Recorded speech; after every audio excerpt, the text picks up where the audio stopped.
Hi, I'm Anne Pollard, and this is the reading of my book, Cleo's Fabulous Adventures, The Realm of the Woods, Chapter 29, Part 2, Ezrael. As Michael was seated at the table with the others, Netzach made a rare appearance as she made her way to Cleo. When Cleo saw her, she jumped slightly and said, "Netzach, you're out of your sanctuary. Will you be okay?"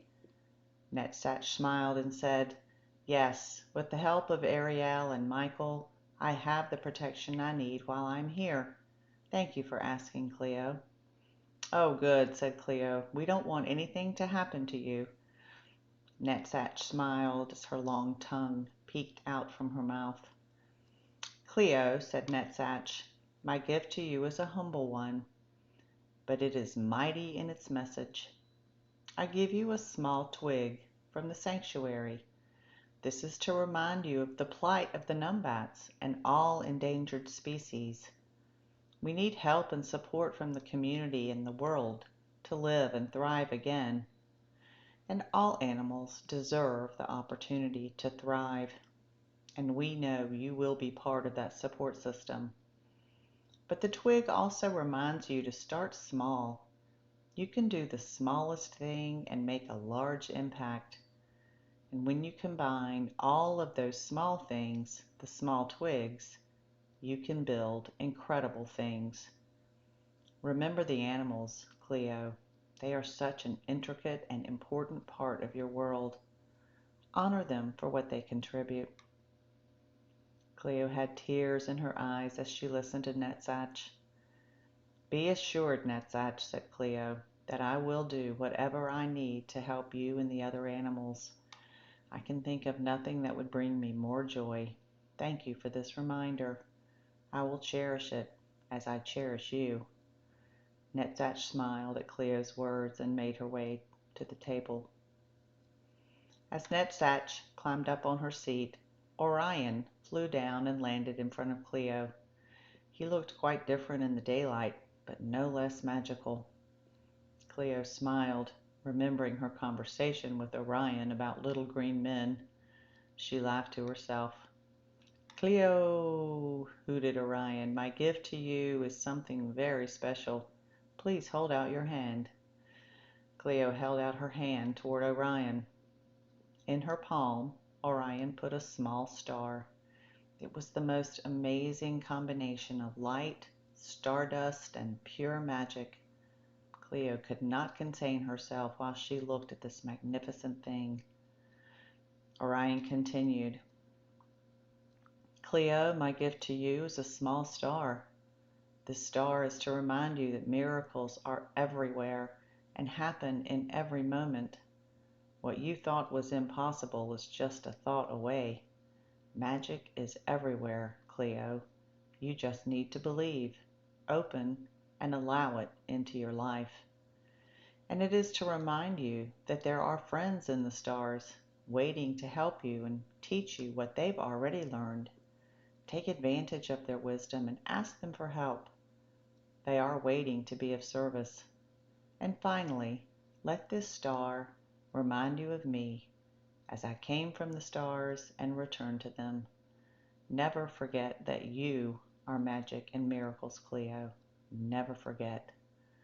Cleo was still starstruck, but looked at Orion and said, "Wow, this is such an impossible but completely possible gift. Thank you, Orion. I don't even have the words to describe what this means to me." Orion hooted back with a smile and flew over to his seat at the table. As Orion landed in his spot, Cleo saw Phanuel making his way slowly down the table towards her. Everyone else was laughing and saying, "We're going to be here a while."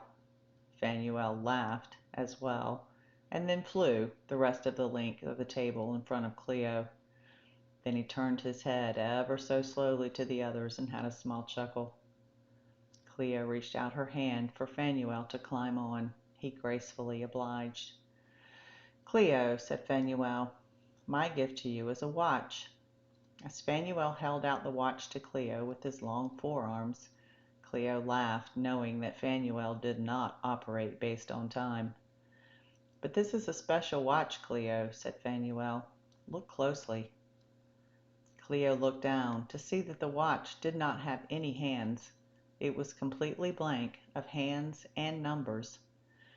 "This is a watch with no time and no hands. And that's to remind you, Cleo, that time only exists as a perception on Earth. There really is no time, only this now moment. And even though you operate with time in the third dimension, know that you have the power to dissolve time as a perception. You are that powerful. And then, live your life in the present moment.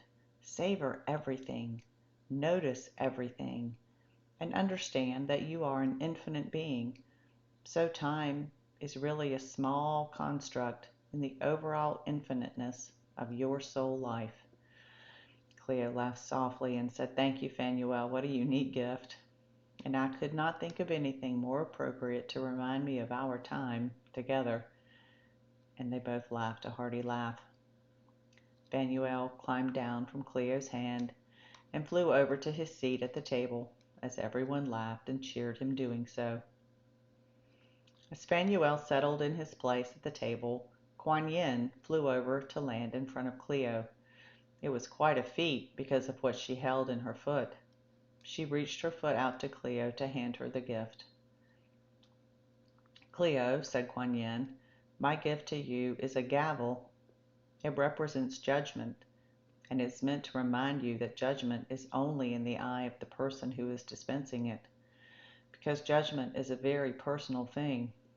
So, remember the gavel when you feel like someone is judging you. Look at it from a higher perspective and know that it is always about them and not you.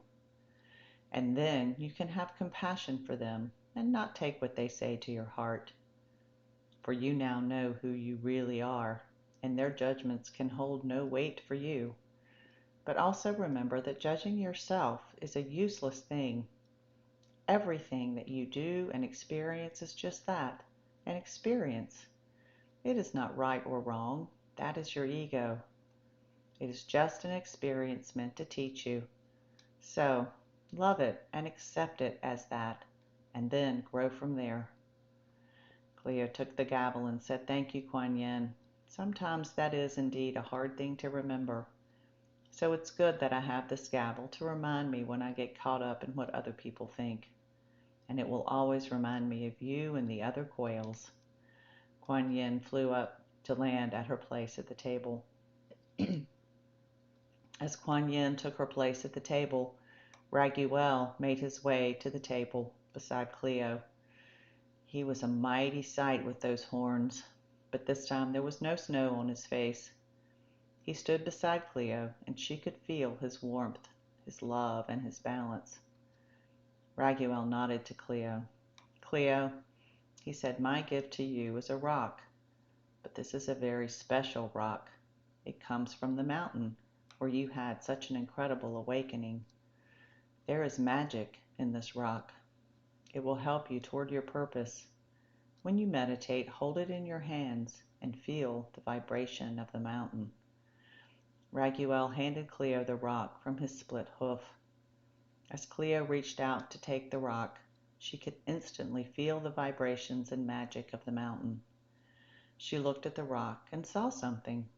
There was a fossilized image of the ram horn in the rock. She gasped.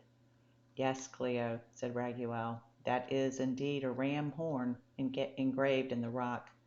And that's to remind you of me, but also to remind you that your world is really like a spiral. And as you ascend, you will do so in spiral form, just like my horns. You don't have to understand that now, but you will come to understand in time. Until then, just let it remind you of Ram Spirit." "Thank you, Raguel," exclaimed Cleo. "That was a very memorable part of my adventure. Looking death in the eye and then being saved by Ezrael is something that I will, of course, never forget." and I will use the rock as a symbol for my purpose to help the animals." Raguel smiled and nodded back to Cleo. Then he turned to take his place at the table. As Raguel found his seat, Sachel slithered down the path beside the table to Cleo. He looked even bigger in this semi-enclosed place, but Cleo no longer did the cringe thing or the ooh thing. She was way past the fear of snakes at this point, and she smiled slightly, not only to see Sachel, but also at her ability to overcome a fear that was not even hers. When Sachel reached the head of the table, he climbed up on the table leg and coiled in front of Cleo. Cleo smiled again. "Cleo," said Sachel, "my gift to you is the charm of the caduceus." He lowered his head slightly so that Cleo could see the charm on Sachel's neck. She reached out and took the charm. "As you can see," continued Sachel, "the caduceus is two snakes interwoven together. It's a powerful symbol of health and healing. It's to remind you that snakes can also bring a positive message to the world and to you. Remember that we are very compassionate beings. And as you continue to shed your layers of beliefs that no longer serve you, you are healing. Wear it when you do your release ceremony to remind you of the power of your intentions. And finally, wear it for others who are still struggling with ancient beliefs that they don't even know about or understand. Wear it in love." "Oh, Sachel," said Cleo, "thank you so much for this wonderful reminder. I'm so grateful to you for teaching me about fears and beliefs. I will never forget you, Sachel, and I will now look at all snakes differently."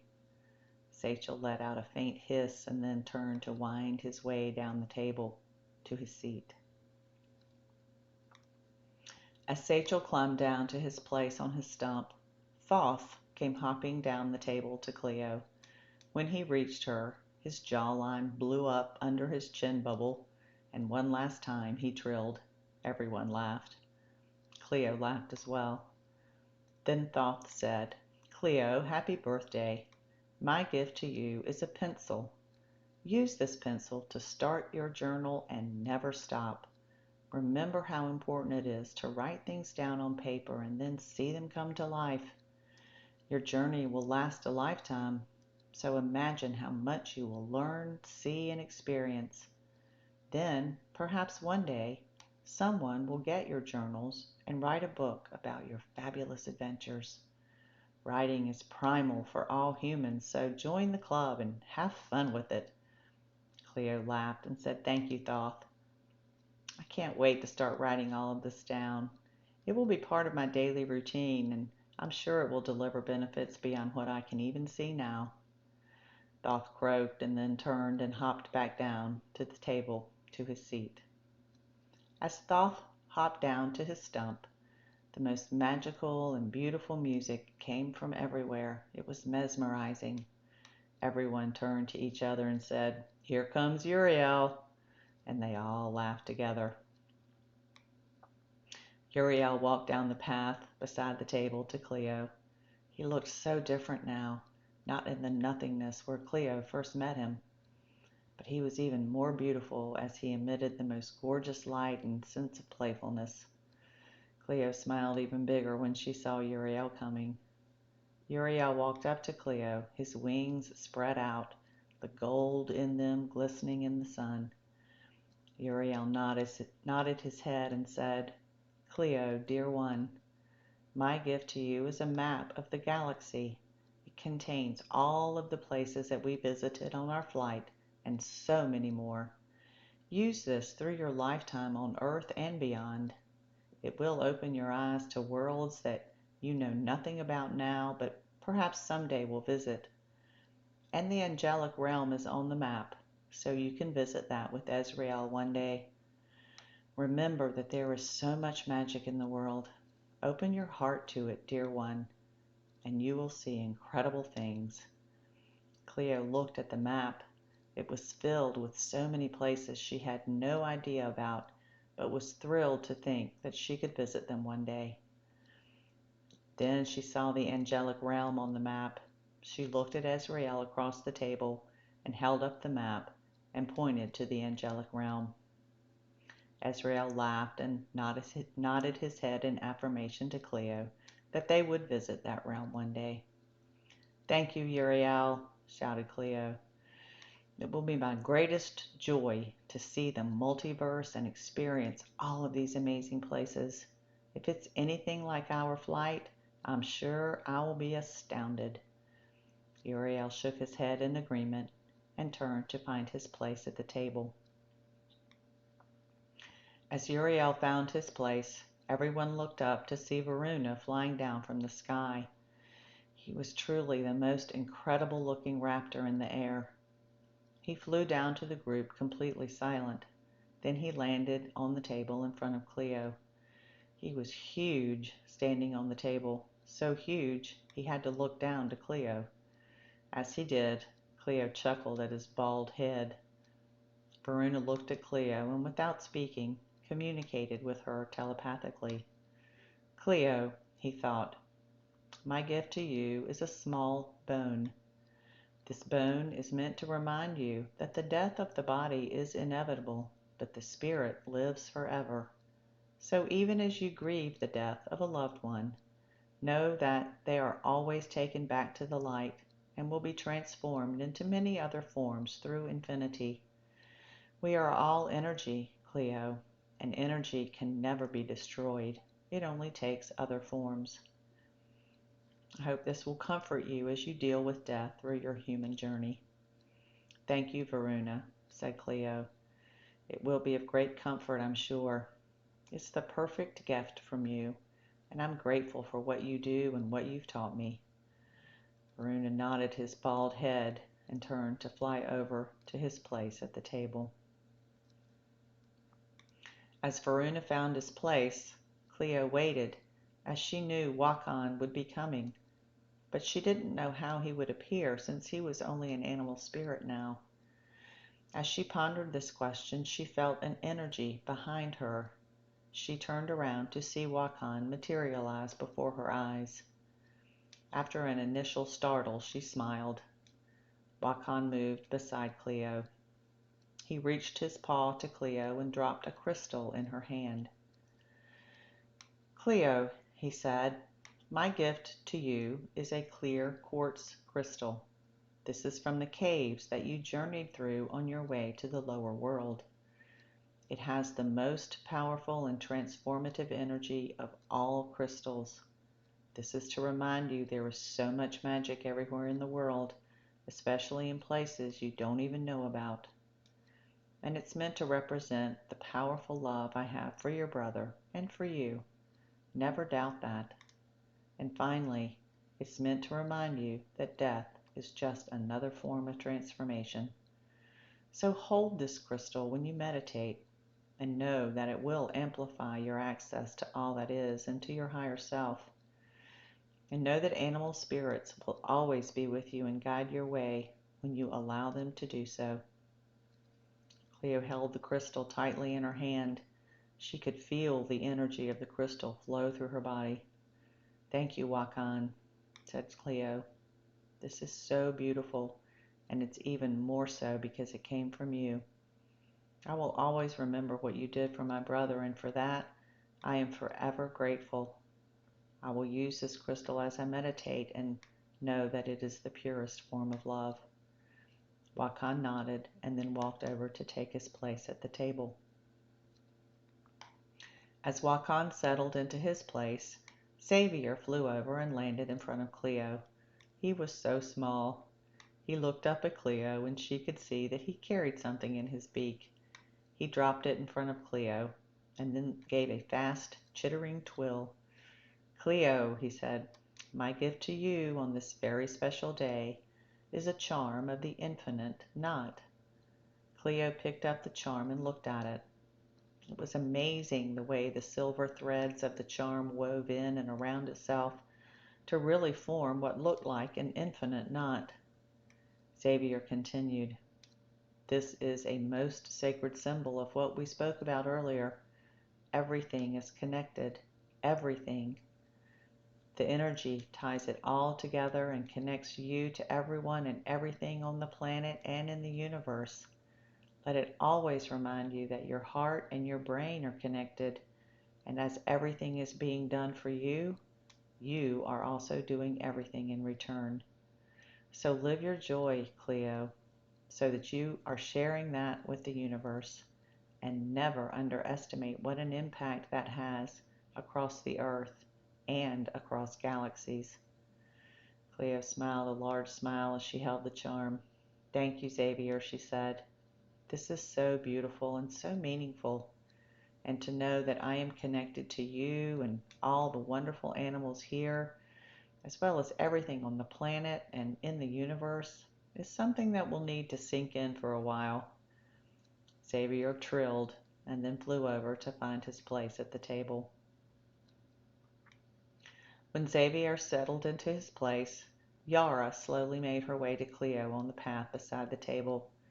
She was such a commanding presence as she approached. Cleo felt her strength all around, just as she had done during the horrible storm. It made her even more happy to see Yara again. As Yara reached Cleo, she stopped beside her and handed Cleo her gift. Cleo reached out to Yara to receive an unusual amulet.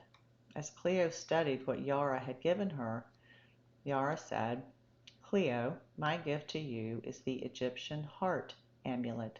It's very ancient and even more meaningful." As Cleo looked at the amulet, she saw a small stone with a pitted surface. It was shaped like a round heart with handles on either side to represent the arteries, and it had a blind eyelet at the top. This amulet, continued Yara, represented to the Egyptians that the heart was the source of human wisdom and emotions. In fact, it was the soul itself, instead of the brain. I know that this will always remind you that the power of your heart is the heart of your power. And Cleo, that is the most important lesson that you've learned today. Always go to your heart. Always. And then love and adore everything about you. Cleo had tears streaming down her face as she looked at Yara. "Yes," she said, "that is something that I will always remember and always do. I know that my heart leads me to everything I need." "Thank you, Yara. It is the lesson I came here to learn." Yara smiled back at Cleo and then turned to take her place at the table. As Yara found the next to the last place at the table, Zuriel trotted down the path to Cleo. He smiled as he approached Cleo and said, "Cleo, it's good to see you again so soon. I feel like we just left each other only a short time ago." Cleo laughed and said, "Yes, Zuriel, it was a short time ago indeed, but I'm so pleased to be able to see you again." Zuriel handed Cleo her gift and said, "Cleo, my gift to you is a very special one, and, I know, something that you will love and cherish always. It is your own oracle card deck, and when I say your own, I really mean that. It is a deck of all of your animals that you've met today on your fabulous adventure. We all have our pictures here for you to remember us, as well as the message of what we talked about during our time together with you. Use this deck each day. Ask your heart and your higher self what you need to know for the day, and then draw your card. Not only will it help guide you for the day, it will also make you smile and laugh, seeing our faces again." Cleo took the card deck and began to look through all of her new cards. She smiled, chuckled, and even cried when she saw all the animals in print. She looked up at Zuriel and said, "Oh, Zuriel, this is the most special thing ever. I don't know how you did this, but I open my heart to all that seems impossible. You know I will cherish it always." Zuriel nodded and whinnied and headed back to the last open place at the table. Bacchus walked over to Cleo and said, "Cleo, our adventure is now at its end, but we have plenty of time to stay here for a while and play. I'm sure everyone will find immense joy in that." Cleo nodded. Thank you, Bacchus. I can think of nothing I would love more right now than to stay and play. Then she turned to face everyone seated at the table. Her heart was so full, it felt like it would explode. As a tear ran down her cheek, she said, I think I need Gabriel to help me find the words to tell you all just how incredible this day has been. I could not have imagined what realm I was about to enter, and now I cannot imagine leaving it. Each of you has touched my heart in a very special way, and I will never forget any of you. I'm a very different person now, and I have all of you to thank for that. And incredibly, this is just the beginning. So please be assured that I will be doing plenty of animal spirit walks when I get home, and I know that each of you will come when I ask. So with a heart full of love for all of you, I give you my utmost thanks and reverent respect. Then she bowed her head to them as she wiped away the tears. Everyone at the table was of course touched by what Cleo said. They all returned her love with grunts, hoots, trills, howls, and croaks. It was a symphony of sounds that all crescendoed into the most beautiful music Cleo had ever heard, even better than Uriel's. Then everyone began talking and laughing. Ezrael turned up some tunes, and a few of them started dancing. Cleo passed around her new oracle deck so that everyone could see their picture. They all pointed to them and to each other and laughed some more. They snacked on the bounty that was spread before them on the table, and Ezrael even brought some eucalyptus leaves for Kalani. They played and laughed for what seemed to be hours. No one really wanted to leave. But one by one, each animal had a place to be and a thing to do, so they said their goodbyes to Cleo, Bacchus, and Ezrael, and slowly made their way back to their homes. When all of the animals had departed, Cleo, Bacchus, and Ezrael sat for a few minutes in silence. It was hard to take in everything that had just happened. Then Bacchus said, Cleo, I will leave you now as well. Ezrael will take you back and make sure you're safe along the journey, and he will help you back to your world. But know that I am always with you, and I will be honored to continue to be your power animal for as long as you need me, and my spirit will always be alive in your heart. It has been my greatest honor and privilege to see you find your power and your joy. Never forget how very special you are to me and to the world. You have a great mission ahead of you, and lots of fabulous adventures to experience, and I can't wait to see it all unfold. I love you very much, and I wish you the greatest joys and the smallest pleasures. Cleo got up from her stump seat and hugged Bacchus so tightly he could hardly breathe. Bacchus, said Cleo, I can't imagine the day when I won't need you. What you have done for me and with me is beyond anything I could have imagined or hoped for. This is truly the most special birthday I've ever had, because I have now been given the gift of sight. Seeing the oneness of everything and all that is, and to know that I'm a part of that. And you, my dearest friend, made that possible for me. So I will see you in my dreams and tell you everything, even though you will probably already know it all. I love you very much too. Thank you, Bacchus, for this fabulous adventure. She hugged him one last time before he turned to Ezrael and said, Ezrael, please see our little girl safely home. And then he turned to follow a new path.